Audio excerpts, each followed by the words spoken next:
හරි මේ අපේ එන්ක්‍රිප්ෂන් සීරීස් එකේ අන්තිම වීඩියෝ එක. මෙතනදී අපි කතා කරන්නේ ඩිජිටල් සිග්නේචර් එහෙම නැත්නම් අංකිත අක්ෂර ගැන. ඒ කියන්නේ අසමමිතික යතුරු গুপ্ত කේතනය ගැන අපි අන්තිම වීඩියෝ එකෙන් කතා කරා. ඇසිමෙට්‍රික් කී එන්ක්‍රිප්ෂන් ගැන. එතනදී තිබ්බ ප්‍රශ්නයක්. ඒ කියන්නේ මේ මෙතඩ් එකේ තියෙන ඩ්‍රෝබැක් එකක් ගැන මෙන්ෂන් කරා මම මෙන්න මෙහෙම. දැන් අපි බෑග්ග්‍රවුන්ඩ් එක ගත්තොත් සමරි එක ගත්තොත් බොබ් සහ ඇලිස් දෙන්න තමයි මේ කමියුනිකේෂන් එකේ ඉන්නේ.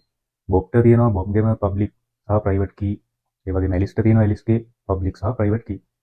මේට අමතරව මේ දෙන්න පබ්ලික් කීස් මාරු කරගෙන ඉන්නවා. ඒ කියන්නේ බොබ් ළඟ තියෙනවා ඇලිස්ගේ පබ්ලික් කී එක සහ ඇලිස් ළඟ තියෙනවා බොබ්ගේ පබ්ලික් කී එක. එතකොට බොබ් ඇලිස්ට එන්ක්‍රිප්ටඩ් මෙසේජ් එකක් යවනවා නම් බොබ් කරන දේ තමයි බොබ්ගේ ප්ලේන් ටෙක්ස්ට් එක ඇලිස්ගේ පබ්ලික් කී එකෙන් එන්ක්‍රිප්ට් කරලා හදාගන්න සයිෆර් ටෙක්ස්ට් එක ඇලිස්ට යවනවා. එතකොට ඇලිස්ට ලැබුණු ඒ සයිෆර් ටෙක්ස්ට් එක ඇලිස්ගේ ප්‍රයිවට් කී එකෙන් ඩික්‍රිප්ට් කරලා ප්ලේන් ටෙක්ස්ට් එක හදාගන්නවා. ඔක තමයි සරලව උතන දෙන්නේ. අපේ ඔස්කා වගේ කෙනෙක්ට ඔය එන්ක්‍රිප්ටඩ් මෙසේජ් එක එහෙම නැත්නම් මේ IFMMP කියන උදාහරණය එහෙම නැත්නම් සයිෆර් ටෙක්ස්ට් එක හම්බුණා කියලා එයාට ඒක ඩික්‍රිප්ට් කරගන්න බෑ. නැත්නම් গুপ্ত විකේතනය කරගන්න බෑ. මොකද මේක গুপ্ত කේතනය කරලා තියෙන්නේ ඇලිස්ගේ පබ්ලික් කී එකෙන්. මේක গুপ্ত විකේතනය කරනවා නම් ඇලිස්ගේ ප්‍රයිවට් කී එක ඔස්කාට ඕන වෙනවා. ඇලිස්ගේ ප්‍රයිවට් කී එක මේ අපේ ඔස්කා ළඟ නැහැ. ඒ නිසා යාට මේ සයිෆර් ටෙක්ස්ට් එක ලබා ගත්තට යාට ඒක ඩික්‍රිප්ට් කරගන්න විදිහක් නැහැ. මෙතන තියෙන ප්‍රශ්නේ තමයි ඔස්කා ළඟ තියෙන්න පුළුවන් ඇලිස්ගේ හෝ බොබ්ගේ හෝ පොදු යතුරු නැත්නම් පබ්ලික් කීස් දෙකම තියෙන්නත් පුළුවන්, එකක් විතරක් තියෙන්නත් පුළුවන්. දැන් කාගේ හරි පොදු යතුරක් තියෙනවා නම් කෙනෙක් ළඟ එයාට පුළුවන් ඒ පොදු යතුරෙන් මෙසේජ් එන්ක්‍රිප්ට් කරලා අදාළ පුද්ගලයාට යවන්න. දැන් අපි හිතමු ඔස්කා ඇලිස්ගේ පබ්ලික් කී එක පාවිච්චි කරලා මෙසේජ් එකක් එන්ක්‍රිප්ට් කරලා සයිෆර් ටෙක්ස්ට් එක හදාගන්නවා. එතකොට අපි දන්නවා ඇලිස්ගේ පබ්ලික් කී එකෙන් එන්ක්‍රිප්ෂන් එකක් කරා නම් ඩික්‍රිප්ෂන් එක කරන්න ඕනේ ඇලිස්ගේම පෞද්ගලික යතුරෙන්. අන්තිම වීඩියෝ එකෙන් අපි මේ ගැන කතා කරා. මෙතනදී කිසි ප්‍රශ්නයක් වෙන්නේ නැහැ. ඔස්කාට පුළුවන් මේ හදාගත්ත සයිෆර් ටෙක්ස්ට් එක ඇලිස්ට යවන්න. ඒ වගේම ඇලිස්ට ඇලිස්ගේ ප්‍රයිවට් කී එක පාවිච්චි කරලා ඒක ඩික්‍රිප්ට් කරගන්නත් පුළුවන්. මෙතන තියෙන ගැටලුව තමයි ඇලිස්ට සහතික කරගන්න බෑ මේ මෙසේජ් එක එව්වේ කවුද කියන එක. බොබ්ද නැත්නම් බොබ් වගේ පෙනී ඉඳලා ඔස්කා මේ මෙසේජ් එක එව්වද කියන එක ඇලිස්ට සහතික කරගන්න බෑ. මෙසේජ් එක හරියට ඩික්‍රිප්ට් වුණ පමණින් අපිට සහතික කරන්න බෑ මේක එව්වේ කවුද කියන එක. අන්න එතනදී තමයි අපිට අංකිත අක්ෂර එහෙම නැත්නම් ඩිජිටල් සිග්නේචර් කියන එක අවශ්‍ය වෙන්නේ. ඩිජිටල් සිග්නේචර් එකට යන්න කලින් මම පොඩි දෙයක් කියන්න ඕනේ. ඩිජිටල් සිග්නේචර් එකේදී පාවිච්චි වෙනවා හැෂින් කියලා ටෙක්නික් එකක්. මේ හැෂින් කියන එකට විවිධ තේරුම් තියෙන්න පුළුවන්. අපි එන්ක්‍රිප්ෂන් වලදී හැෂින් කියන්නේ මෙන්න මේකට. සරලව හිතන්න බොබ්ට ඕනේ එයා යවන මෙසේජ් එකට යුනික් අවුට්පුට් එකක් ගන්න. ඒ කියන්නේ බොබ් යවන මෙසේජ් එක එයා වෙනත් ආකාරයකට පරිවර්තනය කරගන්නවා කිව්වොත් හරි. අපි එන්ක්‍රිප්ෂන් කන්ටෙක්ස්ට් එකේදී මේ හැෂින් වලදී බලාපොරොත්තු වෙන්නේ මේක. මේකේ ලක්ෂණ කිහිපයක් තියෙනවා. අපි හිතමු hello කියන ප්ලේන් ටෙක්ස්ට් එකට අදාළ හැෂ් අවුට්පුට් එක මෙන්න මේක. JKT246 කියන එක. එතකොට මේ JKT246 කියන අවුට්පුට් එක ලැබෙන්නේ මේ hello කියන ටෙක්ස්ට් එක හැෂ් කරොත් විතරයි. hello වලට අපි හිතමු අගට තවත් අකුරක් දානවා. hello p වගේ තවත් අකුරක් දැම්මොත් එන හැෂ් අවුට්පුට් එක තනිකරම වෙනස් වෙනවා. ඒකයි මේ පළවෙනි පොයින්ට් එකෙන් කියන්නේ යම් ආදානයකට අනන්‍ය නැත්නම් යුනික් ප්‍රතිදානයක් හම්බ වෙනවා. එතකොට JKT246 කියන අවුට්පුට් එක අපිට හම්බ වෙන්නේ hello කියන එක්කෙනාව හැෂ් කරොත් විතරයි. මොකද මතක තියාගන්න මේ හැෂ් අවුට්පුට් එකයි අපේ කේතිත පෙළයි නැත්නම් සයිෆර් ටෙක්ස්ට් එකයි දෙකක්. මෙතනදී මේ කාගේ හරි කී එකක් පාවිච්චි කරලා গুপ্ত කේතනය කිරීමක් නෙමෙයි කරන්නේ. යම්කිසි මෙසේජ් එකකට යුනික් අවුට්පුට් එකක් ලබා ගන්න එක. දෙවෙනි පොයින්ට් එකේ තියෙන ප්‍රතිදානයෙන් නැවත ආදානය ලබා ගන්න නොහැක. ඒ කියන්නේ මේ හැෂ් ටෙක්නික් එක අපිට රිවර්ස් කරන්න බෑ. JKT246 කියන අපේ හැෂ් අවුට්පුට් එක පාවිච්චි කරලා hello කියන ටෙක්ස්ට් එක නැවත ලබා ගන්න බෑ. ඒක වැරද්දක් නෙමෙයි. ඒක තමයි මේකේ අරමුණ. මම গুপ্ত කේතනයත් එක්ක මෙයා වෙනස් වෙනවා කියලා කිව්වොත් තව පොයින්ට් එකක් මේක.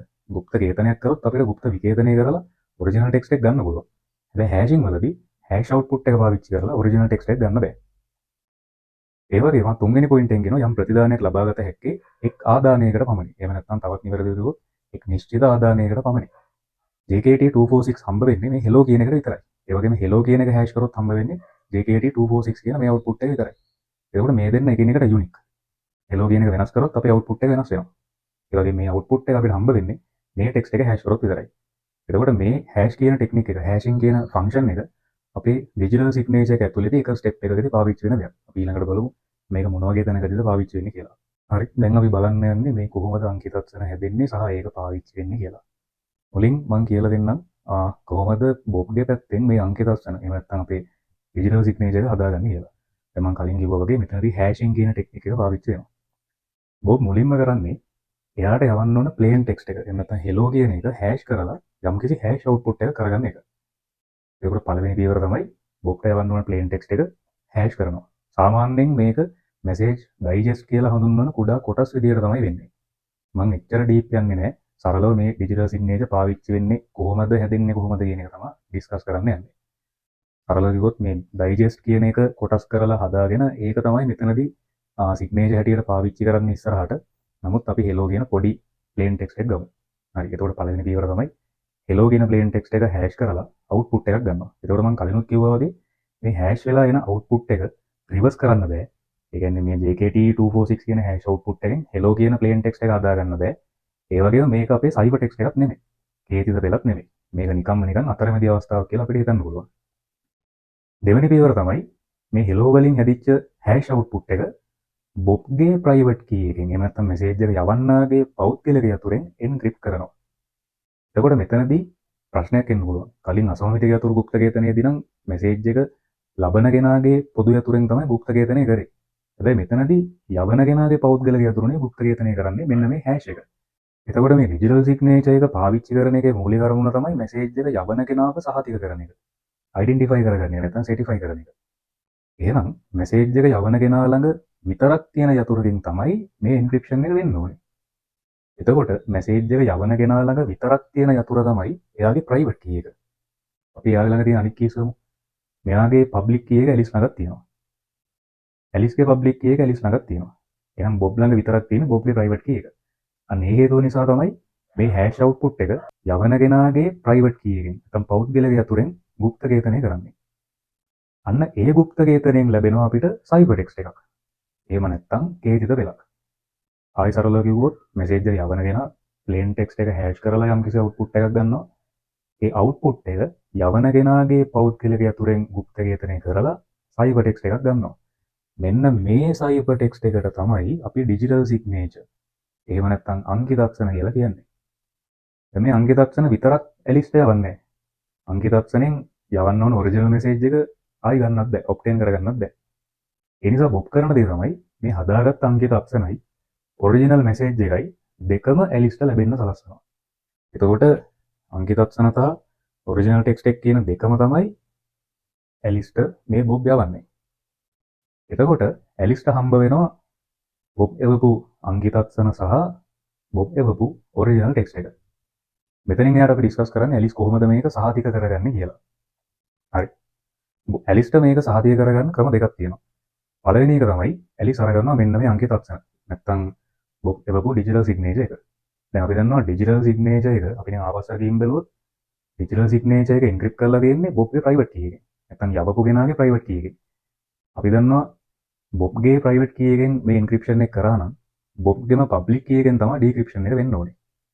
එතකොට ඇලිස් කරන්නේ මේ හම්බ වුණ අංකිතක්ෂණ එහෙම නැත්නම් ඩිජිටල් සිග්නේචර් එක මැසේජ් එක එවපු කෙනාගේ එහෙම නැත්නම් බොබ්ගේ පොදු යතුරෙන් ඩික්‍රිප්ට් කරලා බලනවා ඩික්‍රිප්ට් වෙනවද කියලා. ඔක හරියට ඩික්‍රිප්ට් වෙනවා නම් يعني කිසිම එරර් එකක් නැතුව ඩික්‍රිප්ෂන් එක නැත්නම් গুপ্ত විකේතනය වෙනවා නම් ඇලිස්ට සාතික කරගන්න පුළුවන් රයිට් මේක බොබ් තමයි වෙලා තියෙන්නේ. ඒ වගේම හරියට ඩික්‍රිප්ෂන් එක වුණා නම් මෙන්න මේ හැෂ් අවුට්පුට් එක. ඒ කියන්නේ මේක බොබ් හදාගන්නේ ඔරිජිනල් මැසේජ් එක හැෂ් කරලානේ. එතකොට මෙන්න මේ හැෂ් අවුට්පුට් එකත් එන්න ඕනේ. මේ ඩිජිටල් සිග්නේචර් එක බොබ්ගේ පබ්ලික් කී එකෙන් ඩික්‍රිප්ට් කරනවා. හරියට ඩික්‍රිප්ෂන් එක වෙනවා නම් ඇලිස්ට හිතන්න පුළුවන් මේක මේ ඔරිජිනල් බොබ්ම තමයි වෙලා තියෙන්නේ. ඒ වගේම හරියට ඩික්‍රිප්ෂන් එක වුණා නම් මෙන්න මේ හැෂ් අවුට්පුට් එකත් එනවා. මතකනේ මේක ඔරිජිනල් මැසේජ් එකෙන් හදාගත්ත අතරමැදි අවස්ථාවක් විතරයි. ඇලිස්ට බෑ මේකෙන් ඔරිජිනල් මැසේජ් එක අරගන්න. හරි. ඇලිස් කරන පළවෙනි වැඩේ ඒක. ඇලිස්ට තව විදියකින් මේක සර්ටිෆයි කරගන්න පුළුවන්. ඒ තමයි ඇලිස්ට ඩිජිටල් සිග්නේචර් එකත් එක්ක හම්බ වුණා ප්ලේන් ටෙක්ස්ට් එක. දැන් ඇලිස්ට පුළුවන් මේ ප්ලේන් ටෙක්ස්ට් එක හැෂ් කරලා බලන්න එන අවුට්පුට් එක මොකක්ද කියලා. එතකොට කලින් හැෂින් වලදී අපි කතා කරා යම් කිසි ටෙක්ස්ට් එකකට යුනික් අවුට්පුට් එකක් තමයි හැෂ් අවුට්පුට් එක වෙන්නේ. ඒ කියන්නේ බොබ් මේක හැෂ් කරත් ඇලිස් මේක හැෂ් කරත් සේම් අවුට්පුට් එකම අවුට්පුට් එක එන්න ඕනේ. JKT246 කියන අවුට්පුට් එක හම්බ වෙන්නේ මොන කෙනෙක්ට වුණත් මේ hello කියන එක හැෂ් කරොත් විතරයි. හරි. hello හැෂ් කරාම ඇලිස්ට යම්කිසි හැෂ් අවුට්පුට් එකක් හම්බුණා. දැන් එයාට කම්පෙයාර් කරලා බලන්න පුළුවන් මේ ඩිජිටල් සිග්නේචර් එකෙන් හැදිච්ච හැෂ් අවුට්පුට් එකයි ප්ලේන් ටෙක්ස්ට් එකෙන් හදාගත්ත හැෂ් අවුට්පුට් එකයි මේ දෙක සමානද කියලා. ඔය දෙක සමාන වෙනවා නම් ඇලිස්ට තව පාරක් තහවුරු කරගන්න පුළුවන් මේක බොබ් තමයි වෙලා තියෙන්නේ කියලා. ඒකට පළවෙනි දේ තමයි ඩිජිටල් සිග්නේචර් එක ඩීක්‍රිප්ට් කරනවා සෙන්ඩර්ගේ පබ්ලික් කී එකෙන් නැත්නම් මෙසේජ් එක එවපු කෙනාගේ පබ්ලික් කී එකෙන් පොදු යතුරෙන් ඒක හරියට ඩීක්‍රිප්ට් වෙනවා නම් ඇලිස්ට සාතික කරගන්න පුළුවන්. හරි මේ බොබ් තමයි වෙලා තියෙන්නේ. මොකද බොබ්ගේ පබ්ලික් කී එකෙන් මේක ඩීක්‍රිප්ට් වෙනවා කියන්නේ බොබ්ගේම ප්‍රයිවට් කී එකෙන් තමයි මේක එන්ක්‍රිප්ට් කරලා තියෙන්න ඕනේ. ගුප්තකේතනේ කරලා තියෙන්න ඕනේ. ඒ වගේම බොබ්ගේ ප්‍රයිවට් කී එක තියෙන්නේ බොබ් ළඟ විතරයි. දැන් ඔස්කා වගේ කෙනෙක්ට තර්ඩ් පාර්ටි එකකට මේ හැෂ් අවුට්පුට් එක හදාගන්න පුළුවන්. එයාට ප්ලේන් ටෙක්ස්ට් එක අරගෙන අපි හිතමුකෝ මේක අතරමැදදී ඔස්කා අරගන්නවා. ඒකේ ප්ලේන් ටෙක්ස්ට් එක තියෙනවා. ඒ වගේම ඔස්කාට ප්ලේන් ටෙක්ස්ට් එක පාවිච්චි කරලා මේ හැෂ් අවුට්පුට් එක අරගන්නත් පුළුවන්. හැබැයි හැෂ් අවුට්පුට් එකෙන් මේ සයිෆර් ටෙක්ස්ට් එක ගන්න විදිහක් නැහැ. මොකද ඔස්කා ළඟ බොබ්ගේ ප්‍රයිවට් කී එක නැති නිසා.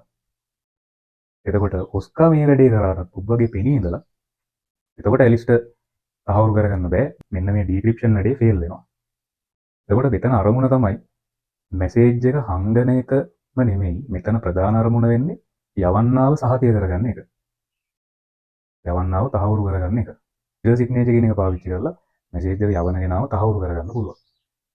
මේක රිවර්ස් එකට වෙනවා නේ. කියන්නේ ඇලිස් බොබ්ට මැසේජ් එක එනවා නම් කමෙන්ට් එකක් දාන්න ඇලිස් හැෂ් එක එන්ක්‍රිප්ට් කරන්න ඕනේ මොන කී එකෙන්ද බොබ් ඒක ඩීක්‍රිප්ට් කරගන්න ඕනේ මොන කී එකෙන්ද කියලා.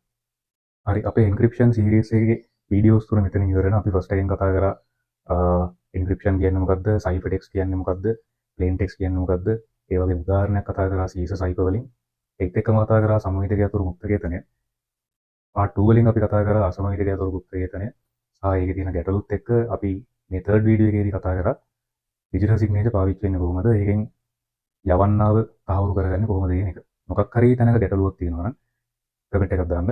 ඒ වගේම තව කතා කරන්න ඕන මාතෘකා තියෙනවා නම් මේ සම්බන්ධව කමෙන්ට් එකක් දාන්න. Thank you.